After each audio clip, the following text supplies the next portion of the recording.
Yesterday, in case you missed it, we aired the press conference from our new right-hander meeting the media for the first time since putting on an Indians uniform. He arrived in Boston yesterday.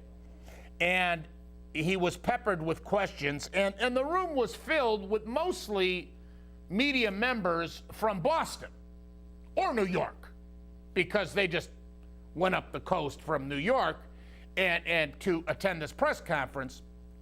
So what struck me was how many questions from the Boston or New York media were fired at Jimenez.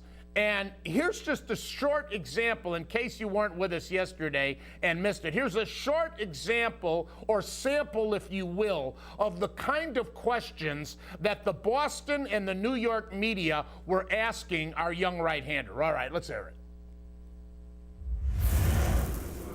No. Like I told you before, I mean, I was like, I'm not gonna put my mind like in this thing or this thing. I'm gonna go wherever I have to go, wherever they send me. I'm gonna be happy because I'm gonna be pitching, and I'm gonna do whatever it takes to help the team win. Deep down, did you want to be with the Yankees or Red Sox? No, I wanna, like I told you, I just wanna play baseball. It doesn't matter where, what team. Where I am right now, I'm really happy. I'm with the Indians. Like I said, I have a really great opportunity. I'm happy for it. I don't think about anything else. That's only two questions of, I would estimate, about a half a dozen in that press conference from either Boston or New York media people that were in attendance and participated, asking him, harping him, continually harping him and asking him, well, would you have rather come to Boston or New York? Wouldn't you? How about coming back to this ballpark in Fenway? Everything is Eastern Seaboard. It's just like I've been telling you for years.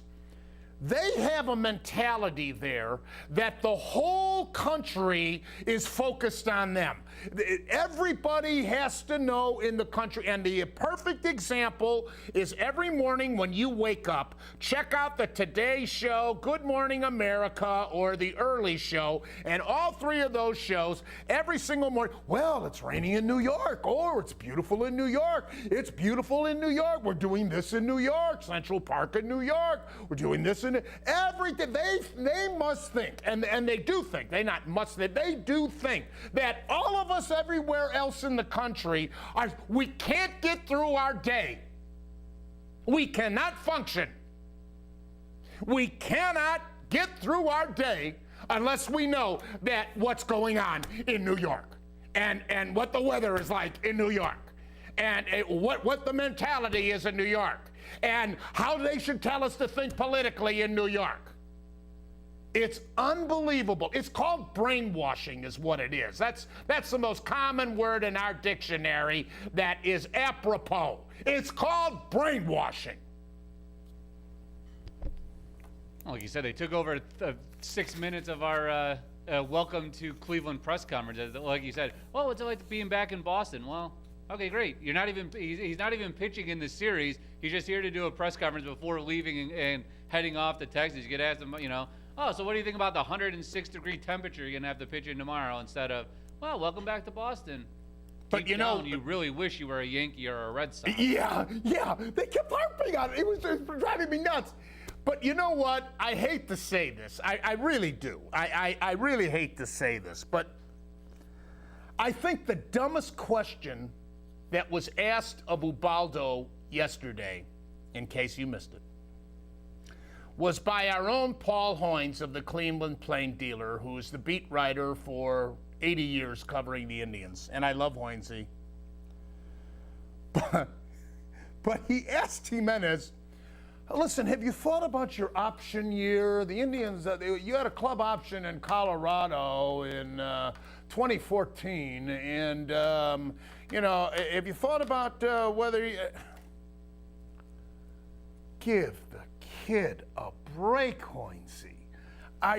This is a 27-year-old kid who's been stressed out in Denver, knowing his name is in national news every single day about where he's going to be traded.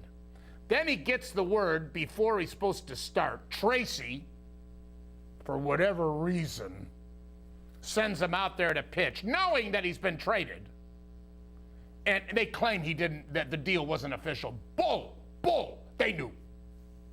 You know, cross the T's, dot the I's. And the kid's all stressed. And the kid comes and he maintains a demeanor. I think it's so impressive. He's got such a good personality and he came off so well. And Hoynes just said, did you think about your option here? I mean, come on, Hoynesy. Geez, the kid just, give the kid a break, for God's sakes. Hey, maybe you catch him in a bad spot so that way, you know, in 2 years when the negotiations start, you're like, hey, here's the tape. You know, you said that you already were planning on staying.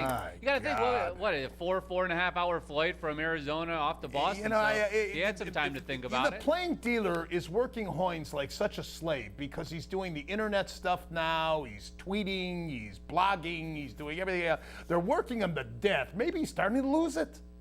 He might be starting to lose it asking a stupid question like that. You don't want to comment on that, do you? No. Leave that one alone. I'll leave that one for you. That was all Bruce Hoynes. I go back 3 decades with Paul Hoynes. I'll handle him. All right, today.